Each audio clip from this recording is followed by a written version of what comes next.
গোলাপের মতন কিন্তু গোলাপ নয়, আমার বড় আর ফুল পেটে চলে আসো।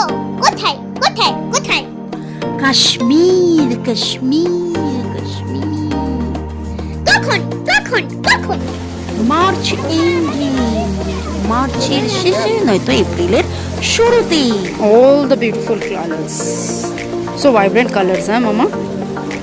সিওয়া দিয়া ये खुला ফুল আমি জীবনে কোনোদিন দেখিনি। কি ভাবছেন কাশ্মীরে কখন আসবেন? দেখুন কাশ্মীর এত সুন্দর ভূস্বর্গ, আপনার যখন যেখানে যেদিন মনে হবে আপনি কাশ্মীর ভ্রমণ করতে আসতে পারেন। তবে টিউলিপ গার্ডেন এবং বরফের শো, মনের শান্তি চোখের শান্তির জন্য মার্চ এন্ড এবং এপ্রিলের শুরুর সময়টা দ্য বেস্ট টাইম।